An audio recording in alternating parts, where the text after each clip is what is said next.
Allah Subhanahu wa taala, mobil khusus yang berkaitan dengan ilmu mengenai fikih wanita yang disarikan dari kitab Fiqhus Sunnah Lin-Nisa, yang seperti biasa akan disampaikan oleh beliau guru kita Ustaz Abu Idris Enggar Suprantara hafizahullah taala. Tak lupa salawat dan salam semoga senantiasa tercurah pada baginda kita Nabi Muhammad sallallahu alaihi wasallam beserta keluarga, para sahabat dan pengikutnya hingga akhir zaman nanti. Dan alhamdulillah telah hadir bersama kita Ustadz Enggar Suprantara hafizahullah taala di Rumah Tahfidz Syiar Sunnah Nabawiyah Juah 6 Sidoluhur Gurian Sleman, Daerah Istimewa Yogyakarta. Untuk itu kepada beliau kami persilahkan, tafadhal ya Ustadz.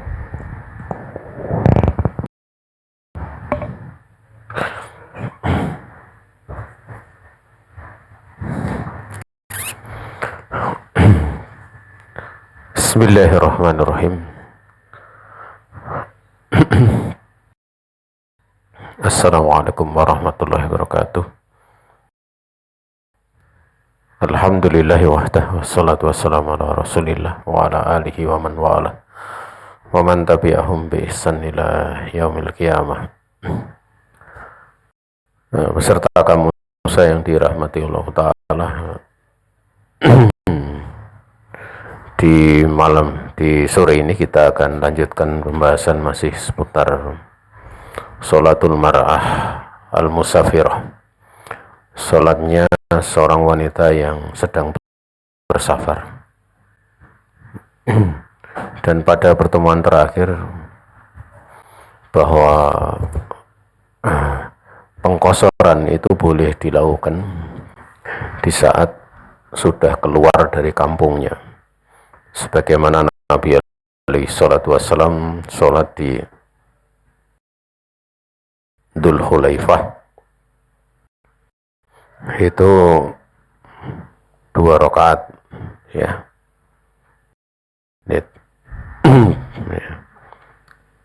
Wa bi Dzul Hulaifah rakaatain. Dan Dzul Hulaifah itu jaraknya cuma sekitar 3 mil, ukuran 4,8 km dari kota Madinah. Tetapi tempat itu bukan tujuan Nabi ya, Dzul Hulaifah. Beliau hanya mampir saja. Ya. Beliau keluar dari kota Madinah melalui Dzul Hulaifah. Dzul Hulaifah itu tempat sekarang namanya Albir. Itu kalau bagi orang yang berhaji dari kota Madinah itu menjadi mikot makan ya. Artinya dari tempat itulah mulai dilakukan ihram, pakaian ihram. Tanah haramnya itu paling jauh.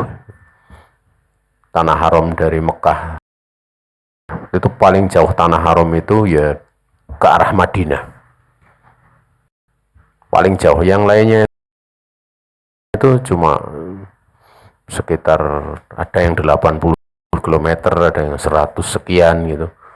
Tapi Dzul Hulaifah itu jaraknya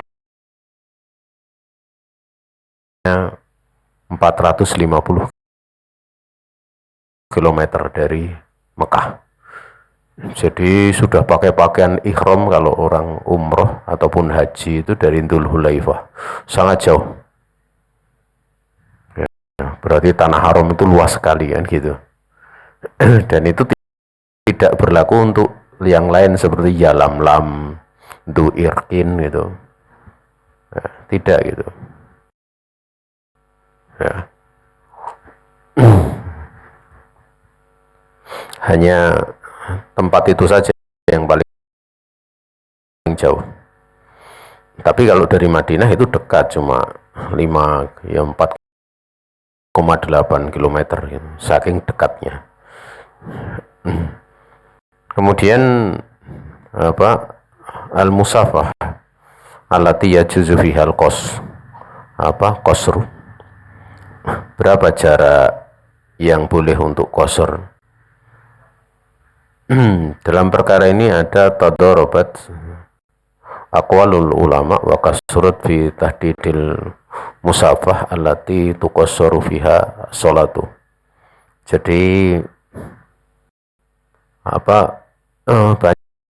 banyak perkataan-perkataan ulama itu saling bertentangan ya, dan juga banyak di dalam pembatasan jaraknya itu, di mana diberlakukan hukum qashar sholat. Saya tidak mengatakan boleh ya, karena memang sebagian ada yang mengatakan mengqashar sholat itu wajib gitu. Tapi diberlakukan gitu, diberlakukan atau disyariatkan untuk qashar sholat. Waraji anahu laisa ya, laisa lima yu'tadda bihi anahu safarun syar'an haddun ya. Dan yang rajih bahwa tidak ada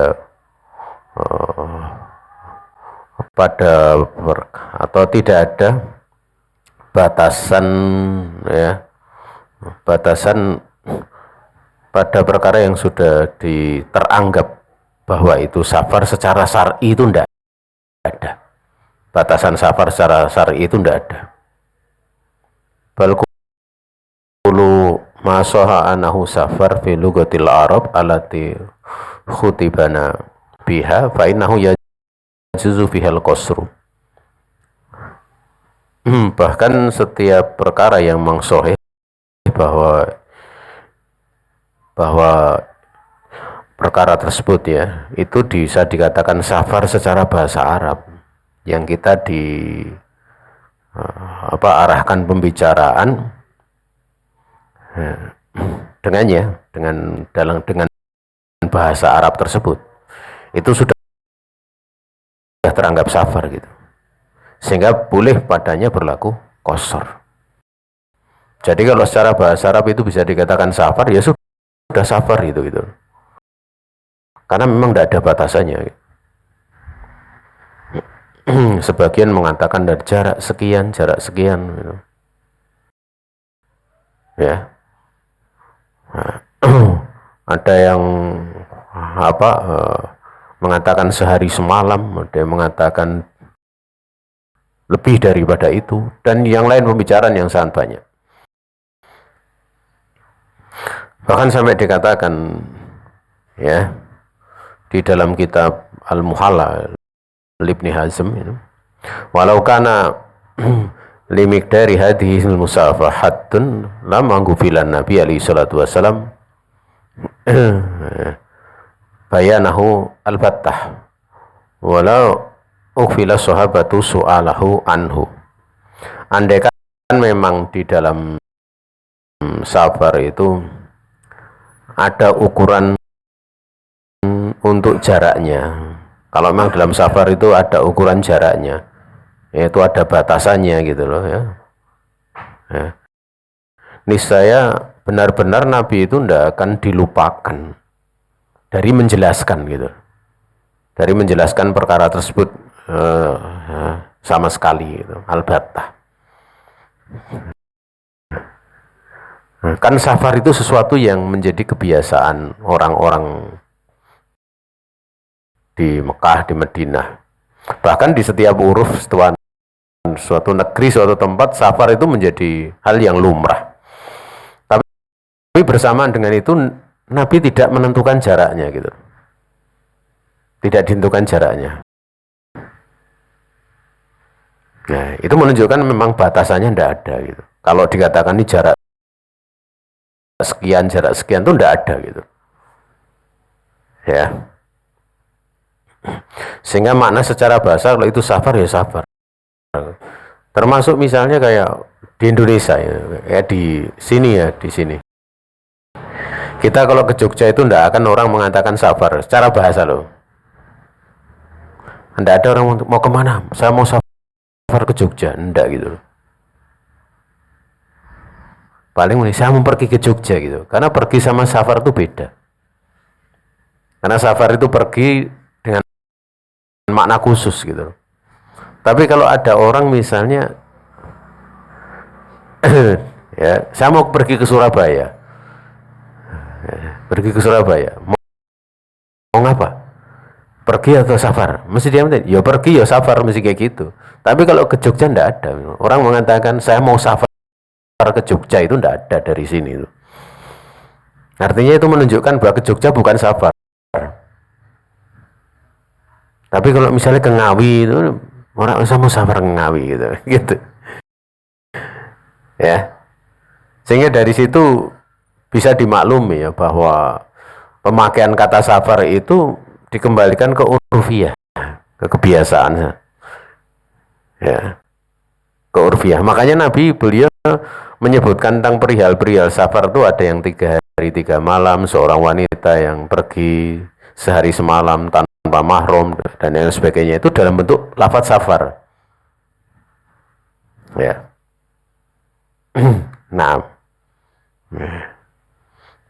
artinya apa? Bahwa tidak ada batasan di sini. Namun ada hal yang bisa menjadikan penanda itu, bahwa safar itu biasanya bawa bekal, dan ada masakoh. Ya. Namun seiring waktu kadang di satu masa masakoh itu tidak ada, karena seorang dia bayar, dijemput pakai Grab. Nanti kalau sudah dijemput pakai Grab ya naiknya pesawat, naiknya bis AC, sehingga tidak dikatakan masakoh itu. Tetapi bekal itu menjadi sebuah kelaziman. Jadi bekal sebuah kelaziman. Disitulah yang tidak bisa dibohongi. Ya benar, walaupun pakai Grab, kalau ke Solo nggak pakai bekal ya nggak bakal berani itu. Ya. Misalnya orang aja misalnya mau berangkat ke Jogja bekal 10.000, orang berani gitu loh. Tapi coba ke Solo bekal 10.000, wis langsung wanggu ngeleh nang dalan ya. Atau mungkin gini, ya ndak lah ke Solo 10.000. Ya, nanti kalau motornya mogok ya dituntun gitu. Nanti kalau sampai sana utang gitu. Masih kayak gitu. Jadi ada kompensasi gitu loh, ada kompensasi yang mesti dibayar dia gitu, resikonya gitu loh. Ya, jadi seperti itu. Itu tentang apa? Tentang bekal itu nggak bisa dengar. Makanya Nabi Musa pada saat mau nemuin Nabi Khidir itu beliau membawa bekal. Ya, di dalam surat Al-Kahfi. Lakot apa itu? Min safarina hadza nasoba itu. Ya. Lakot lagi min safarina hadza nasoba. Itu kan beliau mengatakan dengan lafaz safar gitu. Ya. Benar-benar kita itu sudah mengalami keletihan karena safar kita ini. Beliau menyebutkan dengan lafaz safar.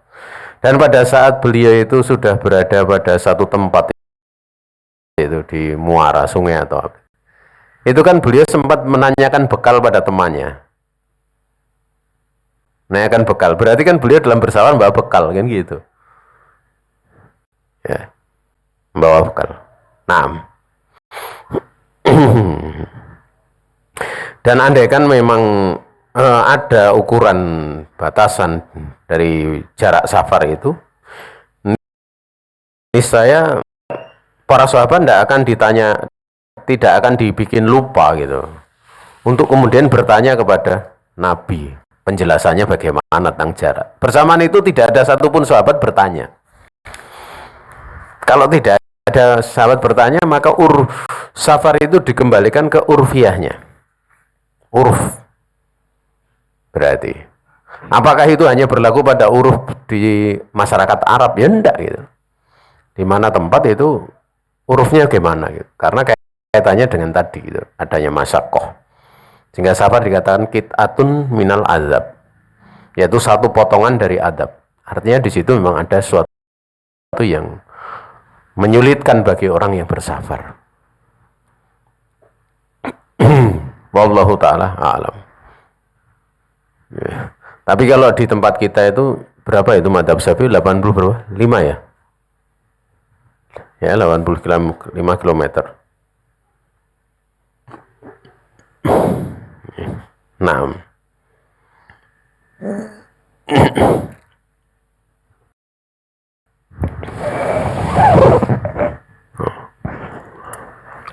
kemudian ida safarti wa aqamti liqada'i hajatin muayyanatin lam tutsmi'i ala muddati iqamatin muayyanah. Ya.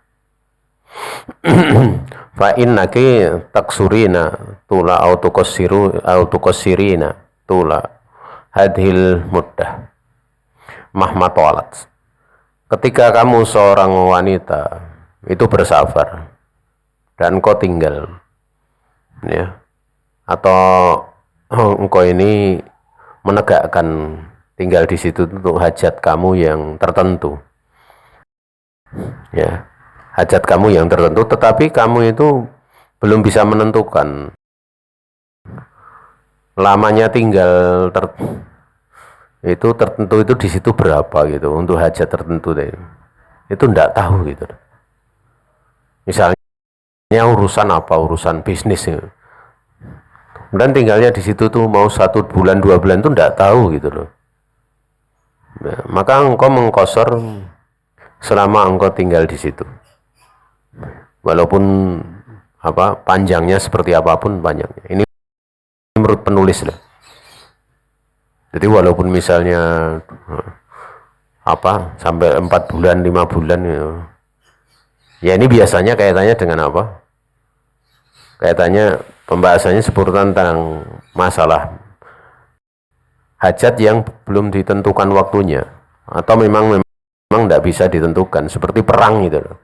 Perang itu selesainya kapan kan tidak tahu gitu loh. Ada yang selesai seminggu, ada bisa sampai berbulan-bulan gitu. Nah, jadi engkau mengqashar selama dari situ walaupun panjangnya seperti apa. Karena memang tidak warid lam yarid anna Nabi alaihi salatu wasallam hadada mudata yuqassaru fiha summa yutimu ba'daha. Ya karena memang tidak warid dari Nabi bahwa beliau membatasi batasan lamanya untuk digosor selama itu sholat. Kemudian setelah itu menyempurnakannya. Ya, menyempurnakannya. Jadi tidak ada batasan. Ini pendapat penulis loh. Ya, pendapat penulis. Nanti akan saya sampaikan pendapat lain. Gitu. Lakin idza hadatti muddata iqamatiki fa innaki taksurina tis'ata asyara yauman summa tutimmina sholata ba'daha. Namun ketika itu kau sudah membatasi waktunya mau tinggal dan itu nggolabah, misalnya orang kuliah di Jogja ya, di UGM kuliah kan biasanya 4 tahun walaupun mungkin lulusnya 6 tahun gitu loh, tapi dia 4 tahun sudah bisa diketahui dengan kebiasaan yang berlaku di sini. Maka engkau mengqashar sholat itu hanya 19 hari saja, kemudian kau sempurnakan sholat setelahnya. Ini menurut penulis ya. Kama qala Ibnu Abbas radhiyallahu ta'ala anhuma, sebagaimana Ibnu Abbas berkata, aqama Nabi alaihi salatu wasallam tis'ata asyara yuqassir. Beliau ini pernah tinggal ya 19 hari itu dalam keadaan beliau mengqashar. Fa nahnu safarna tis'ata asyara qasarna wa in zidna atamna atau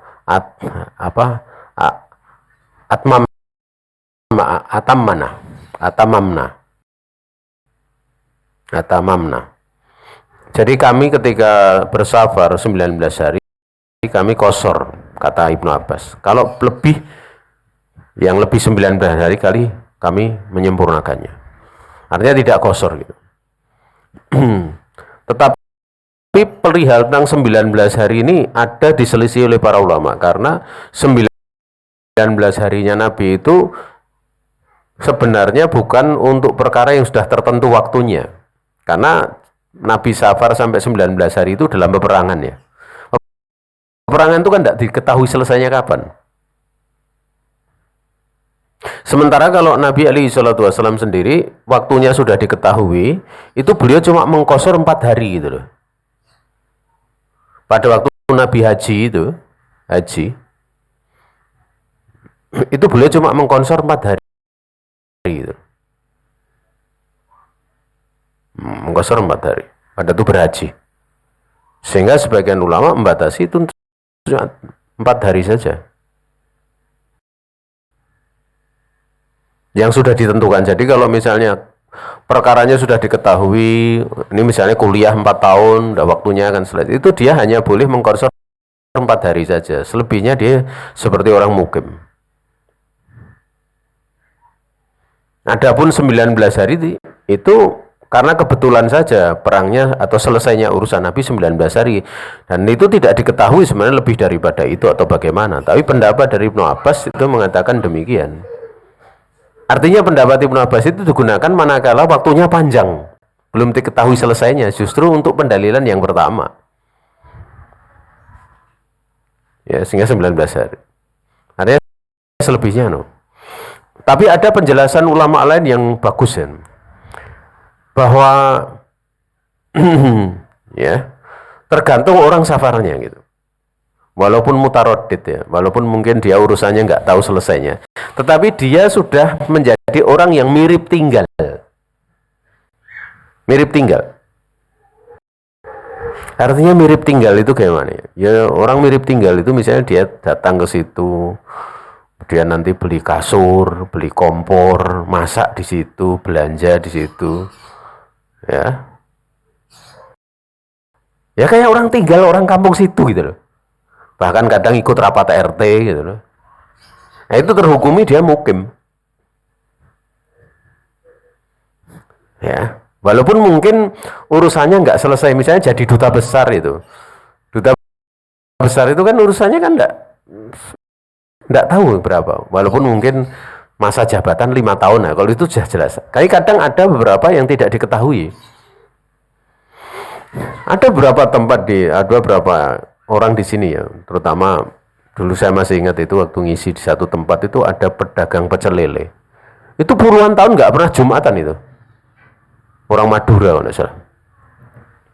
Puluhan tahun nggak pernah Jumatan, sholat jamaah nggak pernah gitu. Tapi sholat juga, tapi nggak tahu qasar atau nggak tahu ya. Tapi waktu ditanya kenapa, karena safar itu nggak ada Jumatan gitu. Padahal itu sampai puluhan tahun di situ gitu, ngontrak gitu loh. Ya itu juga ada dulu salah satu dosen itu, profesor dosen juga seperti itu ya, seperti dia karena orangnya bukan orang sini, orang Sumatera atau jadi rektor bahkan di Jogja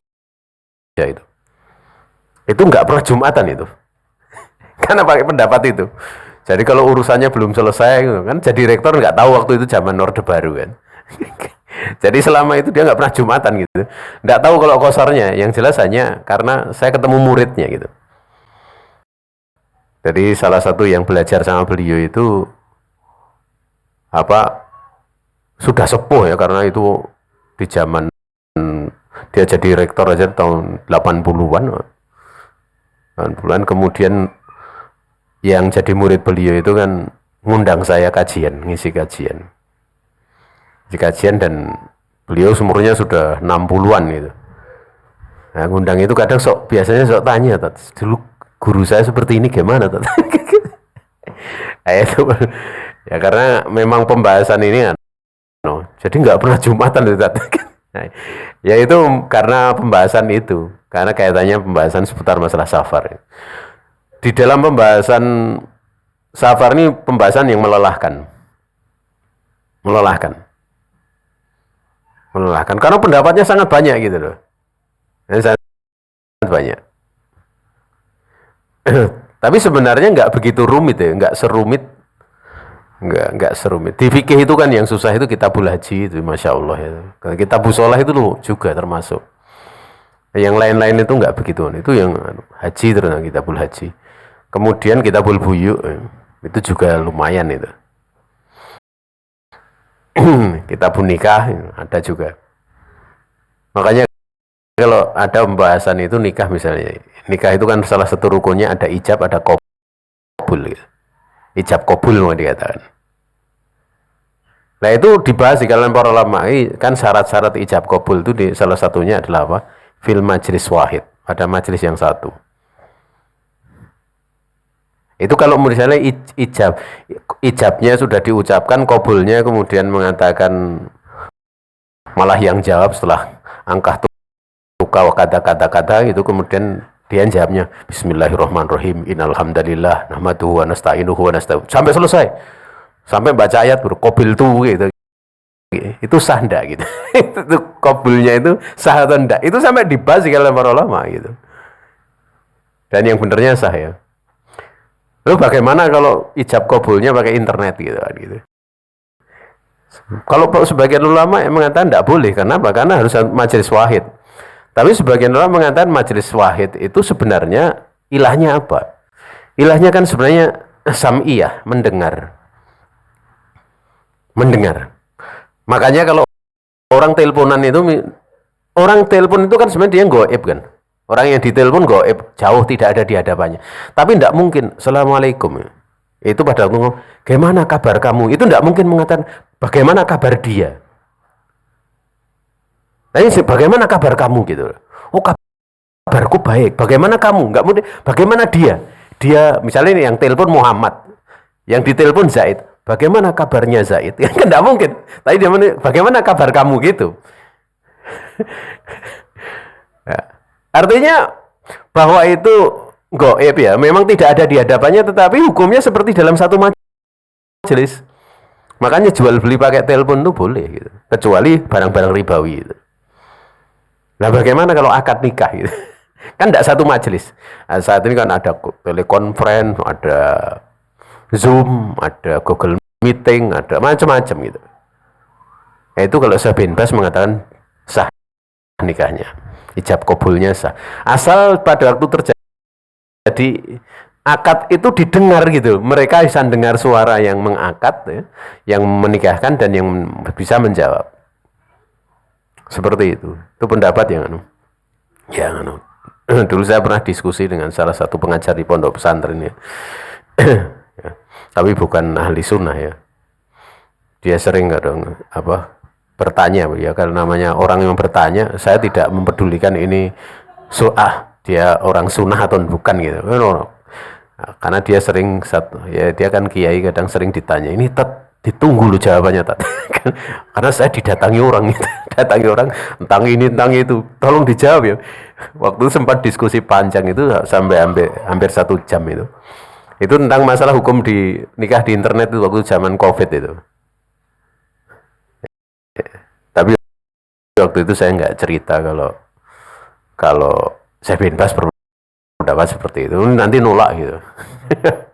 Saya terangkan aja di pembahasan di kalangan madhabi gitu. Di kalangan madhab itu, ini di madhab ini ya. Tapi dia kayaknya belum mantap waktu itu. Agak lama itu mikir gini, karena dia kebetulan yang ditanya ada kasus saya sebenarnya juga pernah ditanya kasus ada orang Kalimantan nikah sama orang Jawa pas COVID itu. Gimana tadi ini hukumnya?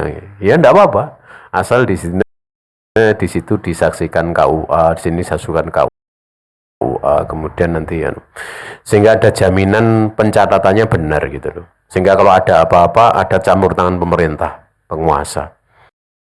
Enggak ada masalah insya Allah. Itu pendapat dari Syekh bin Baz rahimahullah ta'ala. Dan Masya Allah ya, pada waktu zaman Syekh bin Baz itu kan internet belum kuat ya. Tapi sudah ada kasus itu kan. Masya Allah ya, sudah ada kasus kayak gitu. Jadi dulu itu paling telegram mungkin adanya. Atau mungkin apa enggak tahu, telepon udah ada kayaknya. Telepon udah ada. Tapi kalau HP sampai Zoom kayak gitu kan belum ada. Belum ada. Satelit mungkin. Nah, Jadi mesti orang safar itu mesti diketahui ada yang sibhul mukim itu, yang mirip dengan orang mukim.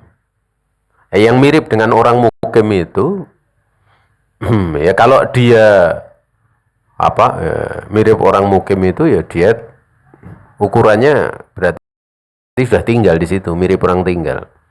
Nah, itu boleh mengkosor cuma 4 hari saja. Setelah itu dia seperti orang ketempatan untuk sholat jamaah, untuk sholat tidak digosor. Wallahu ta'ala alam.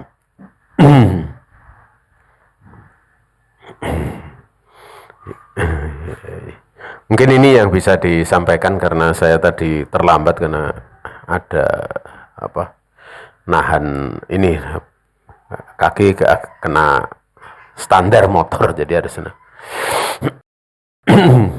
Supaya tenang dulu, supaya darahnya istilahnya udah nggak sakit baru berangkat. Wallahu ta'ala alam. Ini saja yang bisa disampaikan. Kalau ada salah datang dari saya. Kalau ada pertanyaan nanti di grup saja ya. Saya istighfar kepada Allah Subhanahu wa taala. Kalau ada benar semata-mata keluasan rahmat Allah taala diberikan pada kita. Akhirul kalam. Assalamualaikum warahmatullahi wabarakatuh. Subhanallah. Waalaikumsalam warahmatullahi wabarakatuh. Kepada Ustaz Enggar atas materi yang telah disampaikan.